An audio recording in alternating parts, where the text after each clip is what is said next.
کئی ملینز اور ٹریلین سال پہلے ایک دھماکہ ہوا جسے بگ بینگ کا نام دیا گیا۔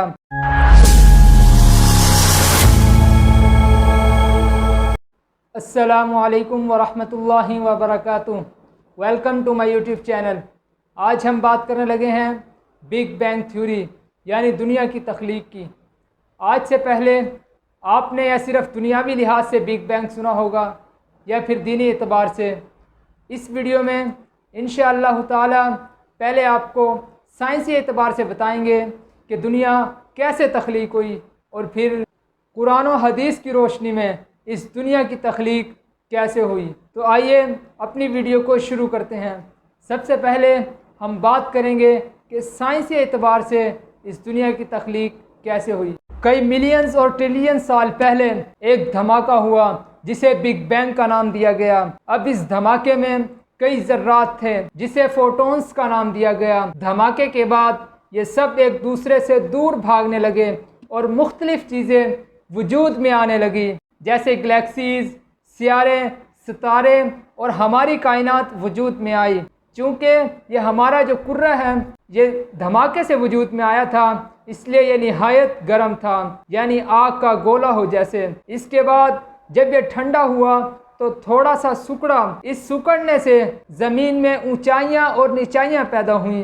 اس میں سے جو بخارات نکلے اس نے ایٹماسفیئر کی شکل اختیار کی۔ اس ایٹماسفیئر میں گیسز کی باہم انٹریکشن کی وجہ سے پانی وجود میں آیا جو زمین پر کئی ہزاروں سال تک برسا، اتنا برسا کہ سمندر پیدا ہو گئے۔ جو زمین ٹھنڈی ہوئی اس پر کرسٹ آف دی ارتھ آیا۔ اب ان دو چیزوں نے مل کر، ایک پانی اور دوسری کرسٹ آف دی ارتھ نے مل کر جاندار کا آغاز کیا، یعنی دنیا میں اس طرح حیات کا آغاز ہوا۔ 1929 میں ایک امریکن اسٹرونومر ایڈوین ہبل، یہ وہی اسٹرونومر ہے جس کے نام پر دنیا کی سب سے بڑی ٹیلیسکوپ ہے، جس کا نام ہبل ہے۔ 1929 میں اس نے ٹیلیسکوپ سے آبزرو کیا کہ جتنے بھی دنیا میں سیارے اور ستارے نظر آ رہے ہیں وہ سب ایک دوسرے سے دور جا رہے ہیں۔ فزکس کا قانون ہے کہ جب ایک چیز دوسرے سے موو کر کے دور جاتی ہے تو جب اس کا اسپیکٹرم ڈرا کیا جاتا ہے تو وہ ریڈ کی طرف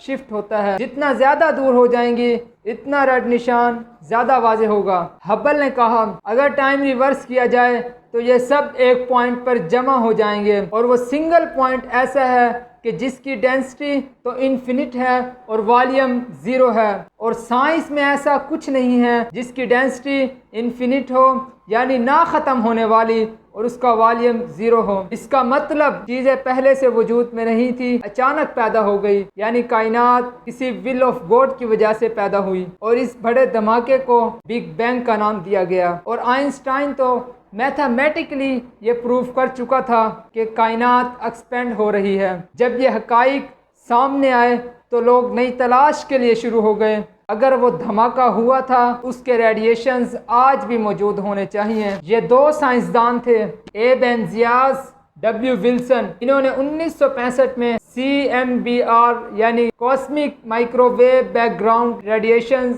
جو بگ بینگ کی وجہ سے پروڈیوس ہوئی اسے آبزرو کیا۔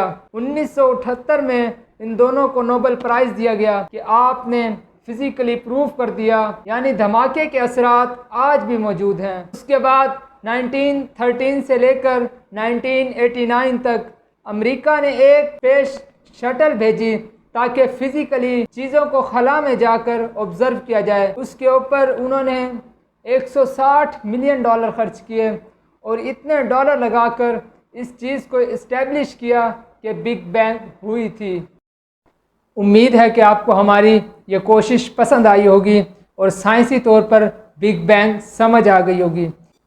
انشاءاللہ آنے والی ویڈیو میں قرآن حدیث کے متعلق بگ بینگ کا کنسیپٹ کیا ہے۔ سانسوں نے وفا کی تو پھر ملیں گے۔ آج کے لیے ہمیں اجازت دیجیے۔ السلام علیکم ورحمۃ اللہ وبرکاتہ۔